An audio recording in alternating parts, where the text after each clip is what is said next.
Welcome, everybody, to this second of two events around the visit of this year's UNA's lecture, Ben Ratliff.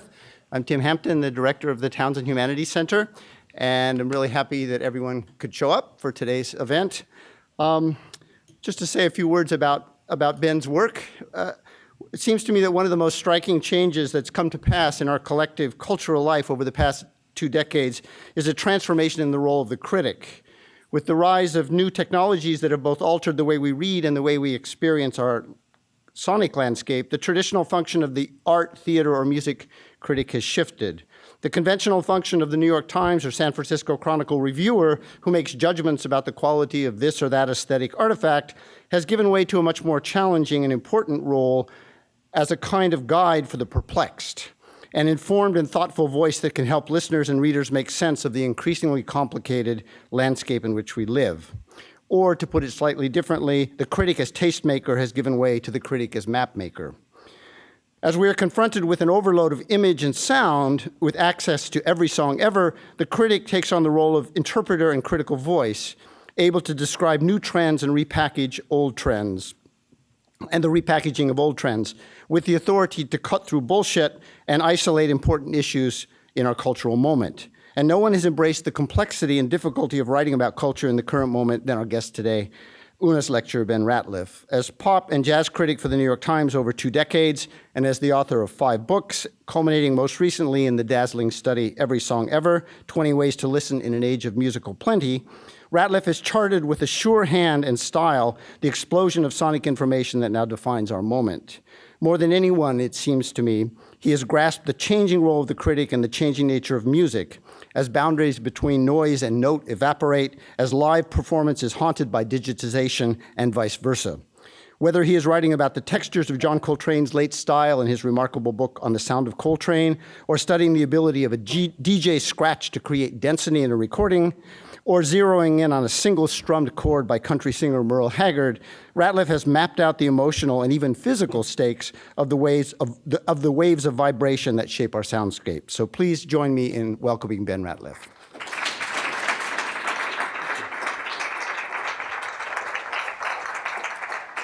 Thank you.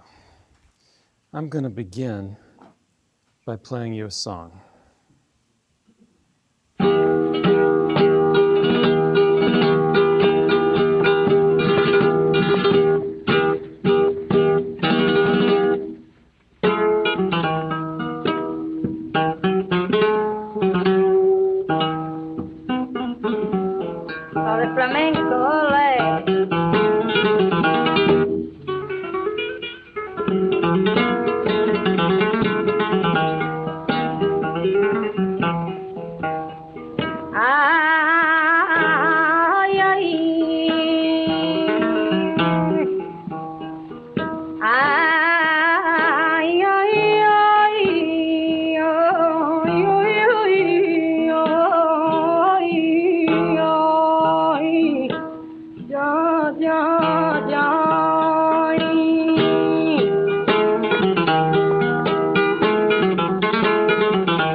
Ole,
That is Siempre Estoy Llorando, the song I have most recently discovered, which involuntarily suggests for me the word we're about to discuss. The singer is La Niña de la Puebla, whose background has been described by flamenco historians as non-gypsy, and the guitarist is Sabicas, and this recording was made in the early 1930s in Sevilla. Niña de la Puebla was blind and a traveling star by her mid-20s, that's her. She admired the unremitting intensity of cante hondo style flamenco singing, but her voice wasn't quite suited to it. Instead, it was thin and fine and capable of flickering microtonal precision. She allows you to register all the articulation as it is happening, and that is a quality I suppose I associate with virtuosity. This is a recording in which her voice is on display, but it's also moving through a relationship with the guitar. And they are saying ole to each other and to the atmosphere they are creating together. Much later, in the early 80s, Sabicas was asked whether a non-Spaniard can hope to play flamenco well. He had a very all-or-nothing flamenco answer. Of course, he said, but flamenco is 100% atmosphere. And if you are alone without the atmosphere, you won't get anywhere. You must mix every day with people that sing, dance, or play. And if you don't do that, you'll have a lot of technique, but you won't know how to use it. Technique is an interpretive translation of what Sabicas really said. He really said muchos dedos, a lot of fingers. When I hear Niña de los Peines, who was Gitana and much more widely thought of as the greatest female singer of flamenco, I hear more of everything, more emotional engagement, and her voice is bigger and broader and often on the verge of a shout or in one. Like this.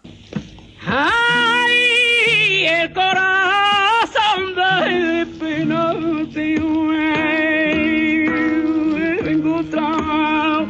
ha pasado el corazón de pena ha pasado.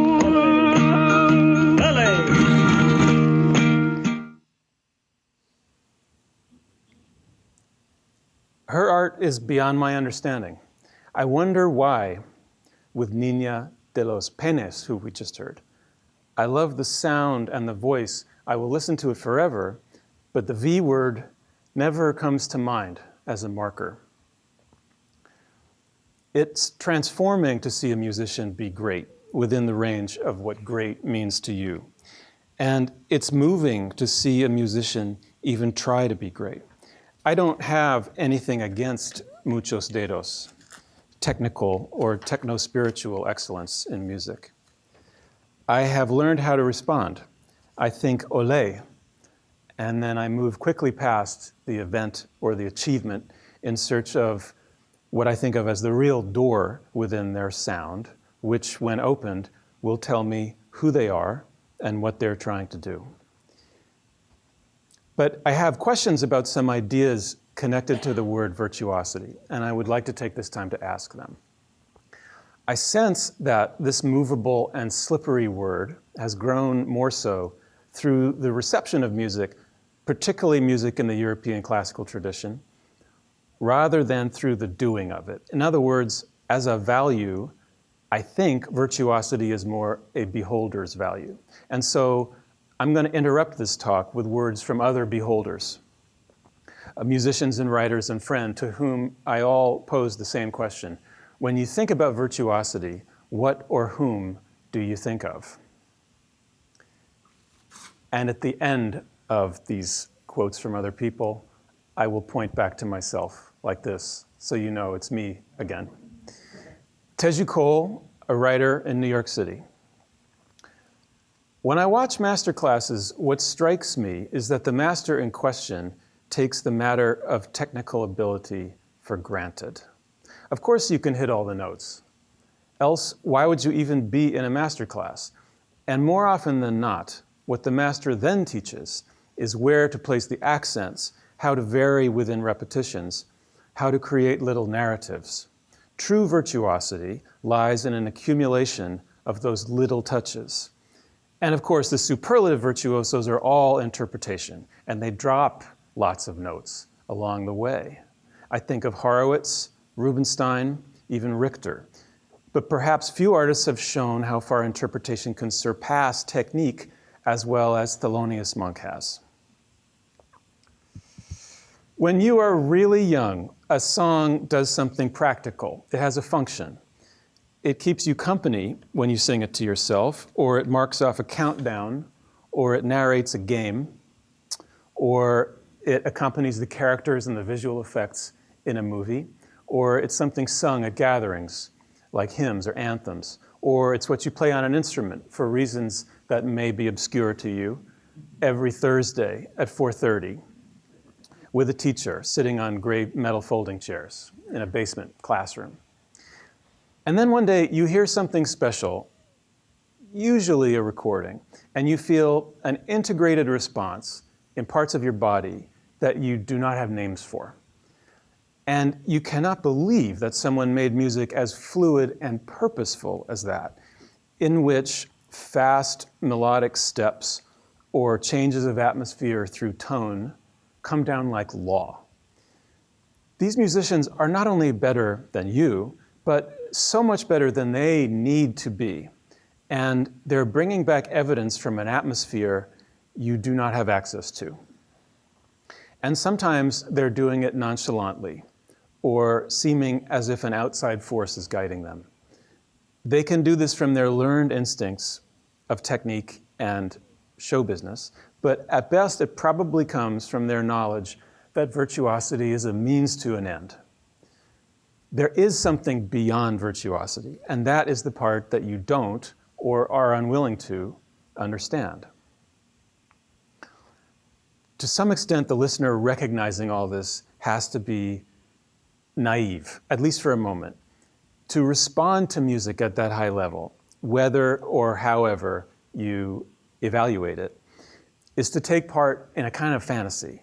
But does that mean a fantasy in which everyone in the world is musically virtuosic? Or does it mean a fantasy in which there is no such thing as virtuosity because there is no such thing as a musician? Because a musician is just another breather, and all of our movements, all of our thoughts, all of our speech comes out in this fantasy as graceful and purposeful art.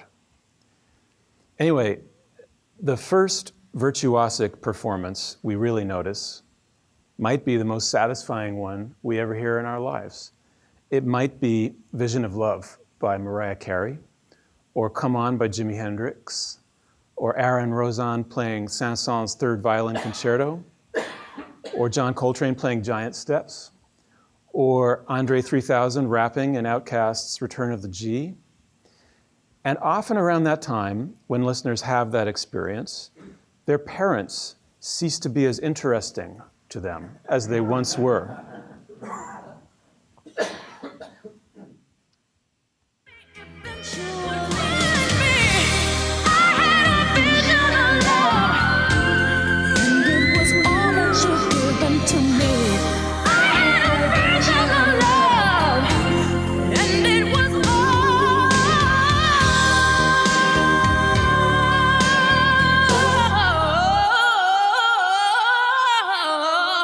what you turned out to be.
Say y'all be gospel rapping, but they be steady clapping when you talk about bitches and switches and hoes and clothes and weed. Let's talk about time traveling, rhyme javelin, something mind unraveling. Get down, return of the gangster.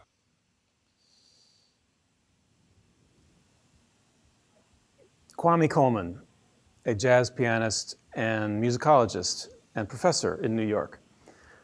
I've come to understand virtuosity as a musician exercising a certain virtue in how they work out and execute their music. The most obvious example is John Coltrane's reputation for his disciplined, compulsive, and prodigious practice habits, a dedication to self-mastery in the service of creating a music poetry with deeply spiritual undertones. LaRon Thomas, a jazz and other things trumpet player in New York City. To call Coltrane a virtuoso would be to reduce him. Virtuosity is about shifting borders, Dana Gooley has written in his great book, The Virtuoso List. The musician, the athlete, and the magician are potentially virtuosos as soon as they cross a limit, the limit of what seems possible or what the spectator can imagine.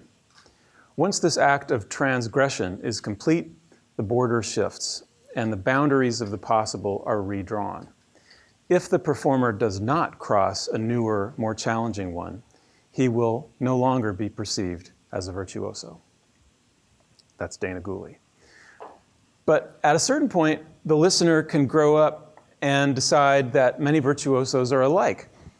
Or to be more precise, it's not the musicians themselves who are alike, it's the borders that they represent. Because to a certain way of thinking, Franz Liszt, playing an unaccompanied recital in 1840, that's a caricature of him made at the time, was Jerry Lee Lewis in front of a pickup band in 1964, who was James P. Johnson playing solo piano at a basement casino in Harlem in 1913. Liszt and Lewis both had long, romanticist hair. Liszt and Johnson both deployed powerful rituals of stagecraft just before sitting down to play. Liszt threw his gloves and handkerchief on the floor. Johnson shook out a silk handkerchief and dusted off the piano stool with it. All three played piano in a way sometimes called orchestral, with double glissandi and almost frightening dynamic shifts, and projected a kind of domination over their instruments. Johnson said that he used to perform Liszt's Rigoletto concert paraphrase as an introduction to a stomp. Hans Christian Andersen, having seen Liszt perform in Weimar, wrote this about him: "He seemed to me a demon who was nailed fast to the instrument whence the tones streamed forth." Jerry Lee Lewis told his first record producer that he thought the devil was inside him. All of them pumped their forearms at the piano, as opposed to keeping their hands low by the keys. It has been suggested that Liszt raised up off the bench while playing his famously fast encore piece, Galop Chromatique. Jerry Lee Lewis ritually did the same thing and kicked his stool away. His stool is out of the picture. But I think I have seen a larger version of this picture in which you see the stool and it's upside down. Also, do you notice, this is the moment when he is really turning it on, but his face is just like a mask of calm. I doubt that Jerry Lee Lewis is a virtuoso in terms of harmonic fluency or range of expression. He's no James P. Johnson, but he is fluid and purposeful and in control of his own musical language. And to see him play his music is to feel implicated by it. And so what makes them all remarkable turns out to be what makes them similar, until you see, let's say, Prince. Because Prince redrew the boundaries of the possible. I remember seeing him in Madison Square Garden about 20 years ago and being under the impression that he could control the lights through cueing motions with his hands. He probably was doing that, and if that were all he were doing, I might not have been quite so impressed, but he was also playing a highly articulated guitar solo, and I think spinning in place. And more than that, he merged with his actions. He was the guitar, he was the spin, and he was the lights. So here's another aspect of virtuosity, perhaps, doing and being more than one thing very well at once. Parul Sehgal, a literary critic in Brooklyn. Virtuosity for me implies a kind of abundance, a kind of mastery so great that the activity becomes play. James P. Johnson used to play a piece called Imitator's Rag, whose final strain had Dixie in the right hand and the Star-Spangled Banner in the left, and so on. This kind of virtuosity is not necessarily about returns, but about generosity. The musician adds an extra level to their work just to do it, just for the feeling, or to specify the exact crossing of discipline and love. And this is the right time to say that parents are often the first virtuosos in your life. They pick you up with a left arm, they feed you with right, and walk with you, sometimes while talking to someone else. They are Prince. They know they can do this any day of the week. You're in awe of this for some years, and then someone with a guitar or a microphone surpasses them as far as you're concerned, and the border has shifted.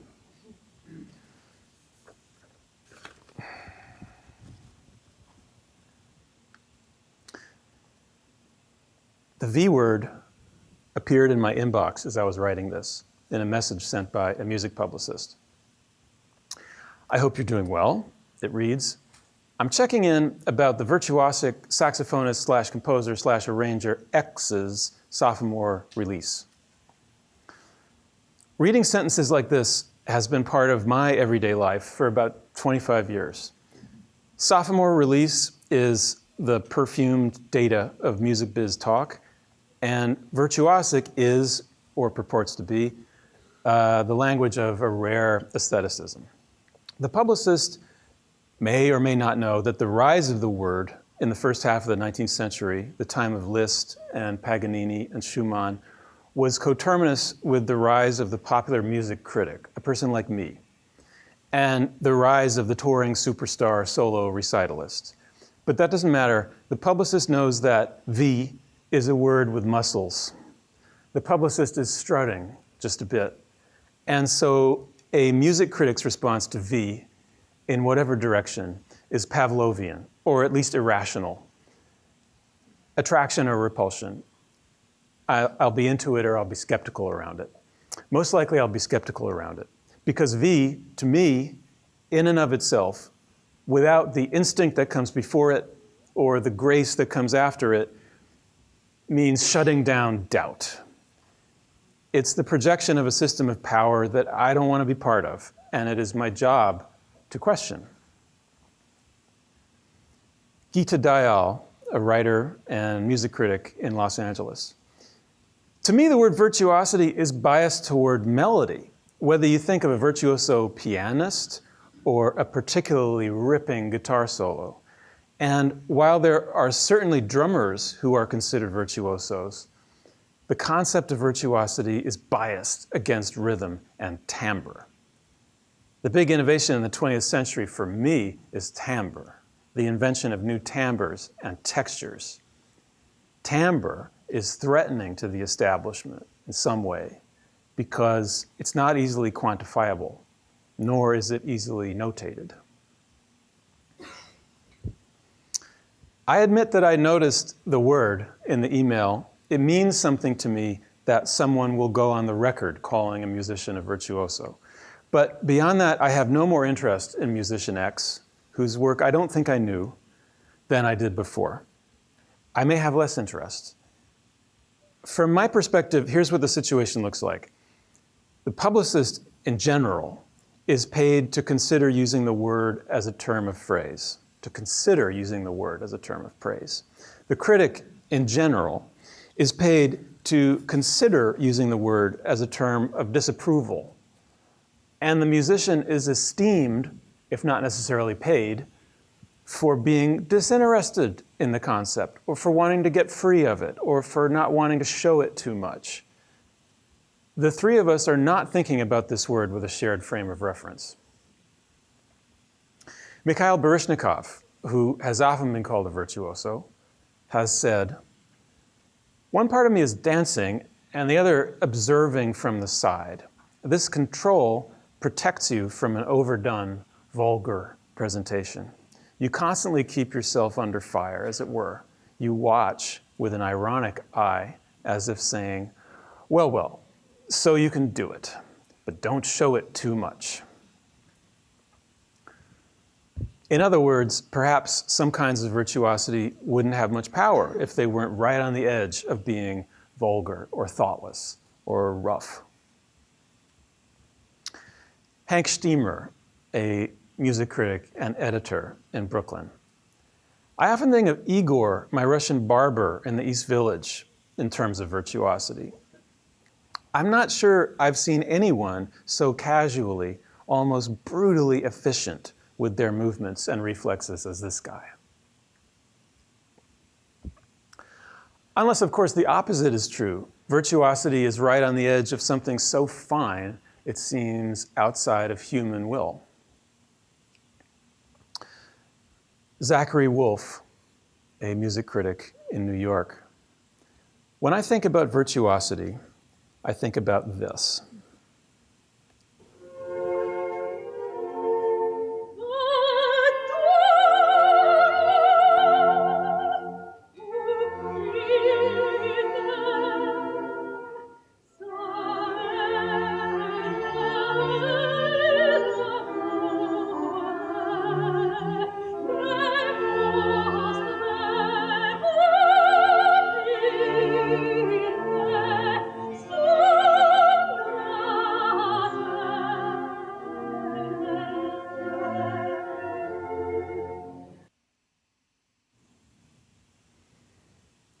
About lightness, about freedom, but a freedom that follows the rules. Virtuosity is law-abiding. V is too easily used as a cudgel or a boast or a threat or an insult or a form of ogling. It puts its thumb on the scale. There's something about the conversation stopping charge around the word, which implies that it is the last refinement. And most sensible people agree that it is not. If it means anything, as I've already suggested, it's a means to an end, of course. What is the end? Some kind of absolute freedom, or the discovery of a power in music that goes beyond notes and musicians and audiences. It's been described in different ways. Murray Pariah gives the same advice to younger pianists that Vladimir Horowitz gave to him. To become more than a virtuoso, first you have to become a virtuoso. The violist Kim Kashkashian, who can hit all the notes, talks about a written score as a house which may be perfectly sound but needs a conscience to live inside it. The extent to which you respect it and also fill it with yourself is something like your virtuosity. That's a paraphrase. She said that yesterday. I didn't write it down. In musicians, virtuosity usually implies great charismatic fluency and dexterity, sometimes great memory and problem-solving skill, perhaps near the limits of human ability. Virtuosity is virtuous when it is understood as disciplined and rare. It's corrupt when understood as ingratiating or a matter of covering over a lack of profound thought. Certainly, the word doesn't imply anything about artistic taste, whatever that is. Jason Moran, jazz pianist in New York City. Generally, I think about Thelonious Monk when I think about virtuosity. In that, people said he was not virtuosic. And by people, I mean idiot assholes that don't know shit. Monk defines it for me because he does what he needs to make the phrase shine bright. He puts peroxide on the wound. From the arpeggio down the entire piano, landing with a low boom, like a stuntman knowing how to fall. In a funny way, the idea of virtuosity in any arena implies tradition and singularity at the same time. Virtuosity, the word and idea, is perhaps best understood not as a neutral certificate or an objective virtue, but as a set of specific historical practices and values, whether in, say, Europe or India or North America, involving teachers and gurus, performance expectations, systems of media, specific strata of class, race, culture, age, and specific marketplaces. It tells you everything about the culture of the music and nothing about the music itself. Dan Weiss, a drummer in New York. I think of someone playing an instrument or singing like they're playing with a toy. Just joy and zero effort. Contemporary players, one that comes to mind is Peter Evans. Just completely sick and devoid of technical restraints. He's playing the instrument as if it doesn't exist. Big compliment. Maybe that's what I'm getting at. The music becomes more transparent and instruments or voices become transcended and invisible. The music is all present. Everything else disappears. I can't shake the thought, this is me talking, I can't shake the thought that one can be not at all good at one's instrument in any traditional way, or simply not want to bother with appearing to be good and still be virtuosic. Rather, what that virtuoso might possess is confidence, grace, a knowledge of their own musical language, and an ambition that just slightly outpaces their physical ability. They might be asserting dominance over their instrument, but they're still chasing something, mostly themselves. I saw Arto Lindsay do this about a month ago. He sang lightly and played electric guitar using only rhythm and timbre, without forming a single known chord or playing a melody. And he did this while interacting with a Brazilian percussionist of more traditional skills. He had set up speakers and amplifiers on the floor throughout the room so that a single rhythmic strike could ricochet in various patterns throughout the audience. It was somewhat confrontational.